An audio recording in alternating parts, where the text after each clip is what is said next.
नमस्कार दोस्तों, आज की इस वीडियो में हम आपको एक ऐसी आईएएस अधिकारी बनी लड़की की दास्तां सुनाने जा रहे हैं जिसको सुनने के बाद इस लॉकडाउन में आपकी जिंदगी बदल जाएगी और आप भी आईएएस बनने के लिए तड़प उठोगे। लेकिन उससे पहले ये चंद लाइनें आपके लिए पेश हैं। रख हौसला, वो मंजर भी आएगा, प्यासे के पास चलकर समंदर भी आएगा। थक कर ना बैठ ए मंजिल के मुसाफिर, मंजिल भी मिलेगी और मिलने का मजा भी आएगा। जी हां, ये कहानी है एक आईएएस बनी लड़की की। शाम के 5 बज चुके थे। तपस्या जो अपने कमरे में बैठकर यूपीएससी के सिलेबस को पढ़ रही थी। जी हां, कमरा भी कुछ यूं था कि उसी में गैस रखे हुए थे, उसी कमरे में खाना बनता था और उसी में सोना, क्योंकि तपस्या के घर में केवल एक ही कमरा था। अब जबकि शाम हो चुकी थी तो तपस्या आदतन अपनी किताबों को रखकर खाना बनाने की तैयारी में लग जाती है। दरअसल तपस्या के घर में केवल 4 लोग थे। एक उसके पिता जो ऑटो चलाते थे और 2 छोटे भाई। इस प्रकार घर की सारी जिम्मेदारी तपस्या के कंधों पर थी। अब रात हो चुकी थी। तपस्या ने अपने छोटे 2 भाइयों को खाना खिलाकर सुला देती है और पापा के इंतजार में लबासना आईएएस ट्रेनिंग मसूरी की वीडियो देखने लगती है। तभी अचानक सुनील, जो कि तपस्या के घर के बगल में रहता था, दौड़ता दौड़ता तपस्या के पास आता है और बोलता है, तेरे पापा को पुलिस वालों ने थाने में बिठा रखा है और पुलिस यह भी नहीं बता रही है कि उन्होंने तेरे पापा को क्यों पकड़ा है। इतना ही सुनते तपस्या घबरा जाती है और अब उसे यह समझ नहीं आ रहा था कि वह करे तो क्या। देर रात हो चुकी थी और यदि तपस्या सुनील के साथ पापा को छुड़ाने थाने जाती तो उसके छोटे भाई घर पर अकेले हो जाते।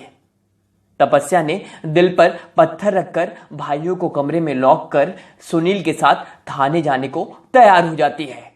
तपस्या जैसे ही थाने पहुंचती है, उसकी नजर अपने पापा पर पड़ती है, जिन्हें पुलिस वालों ने इस कदर टॉर्चर कर 3rd डिग्री दिया था कि मानो वो कोई आतंकी हो और पिता तपस्या को देख गले लगाकर रोने लगते हैं।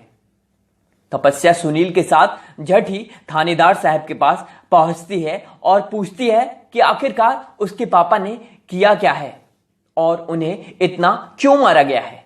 थानेदार अपनी वर्दी का खौफ दिखाते हुए तपस्या पे भड़क उठते हैं, लेकिन तपस्या भी उन आम लड़कियों की तरह नहीं थी। उसे भली बात मालूम था कि उसके अधिकार क्या क्या हैं। आखिरकार तपस्या थी तो आईएएस की तैयारी करने वाली छात्रा, जिसे पूर्णतः कानून के सामान्य नियम मालूम थे। और इस प्रकार तपस्या थानेदार साहब से फिर से आग्रह करती है कि मुझे यह पूरा जानने का अधिकार है कि आप मेरे पापा को क्यों बंद कर रखे हैं। इस पर थानेदार तपस्या को धक्के देकर बिना कुछ बताए थाने से बाहर निकलवा देते हैं।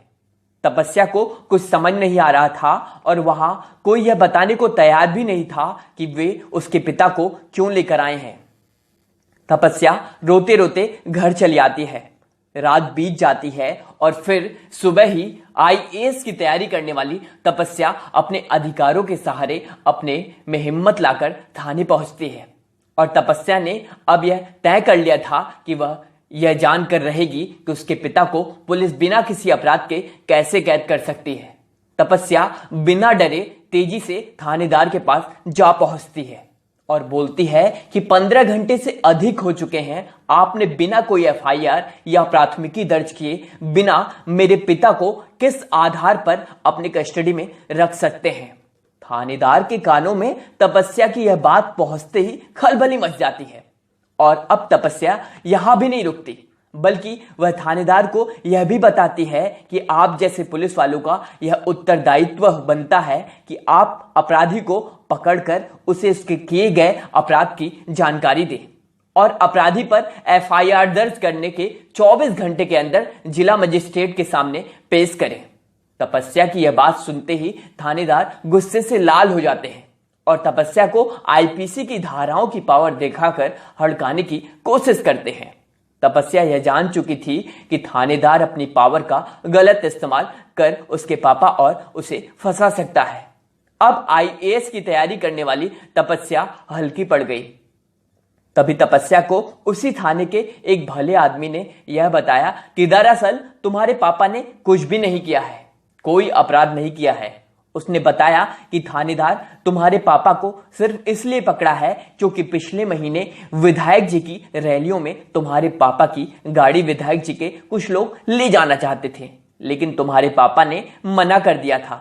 तो अब जीतने के बाद विधायक जी अपना बदला ले रहे हैं।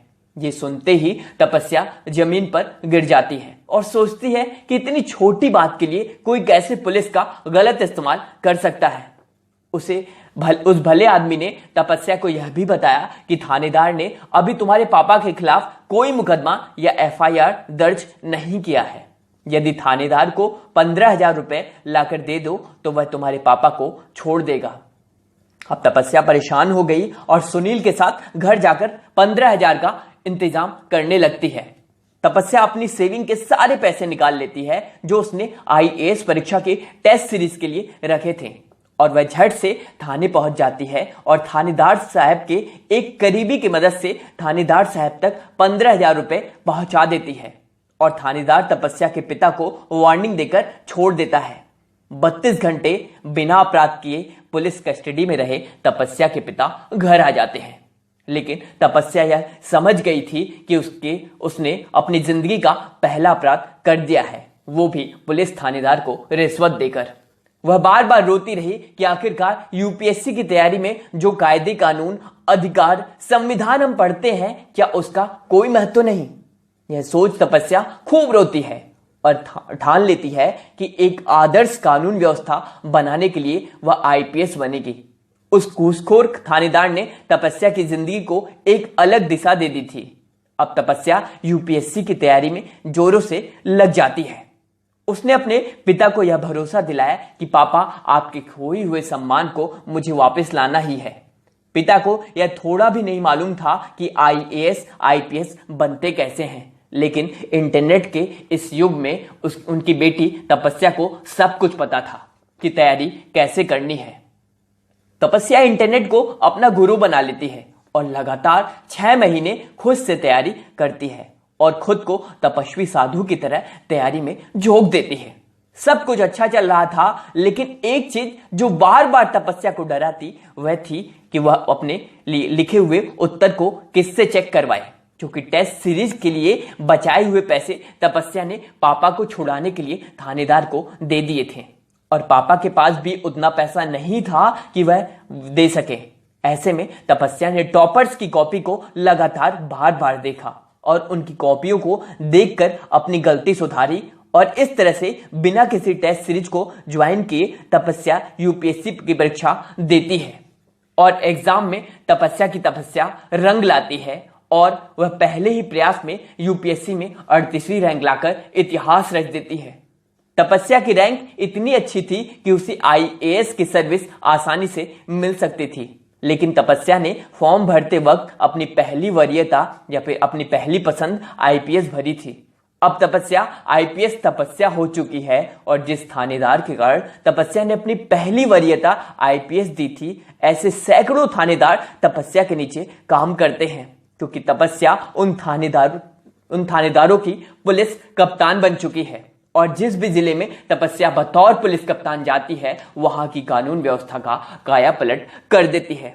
दोस्तों, यदि आपको तपस्या की इस जिंदगी से कुछ सीखने को मिला तो इस वीडियो को अधिक से अधिक शेयर करें, लाइक करें, कमेंट करें, जितना हो सके रिकॉर्ड कर दें, ताकि देश में विद्यमान, प्रशासन में विद्यमान, शासन में विद्यमान ऐसे भ्रष्ट आचरण वाले लोगों को, अपराधियों को सजा जरूर मिल सके। दोस्तों, यदि आप हमें अभी तक सुन रहे हैं तो प्लीज इस वीडियो को अधिक से अधिक शेयर करें।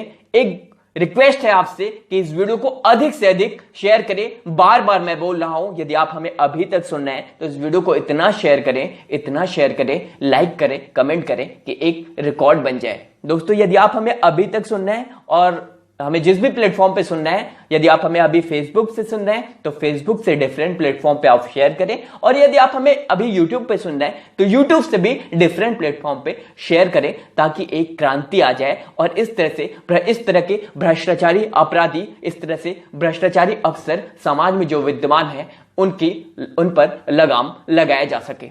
चलिए, आशा करता हूं ये वीडियो आपको पसंद आई होगी और आप शेयर जरूर करेंगे। चलिए, धन्यवाद।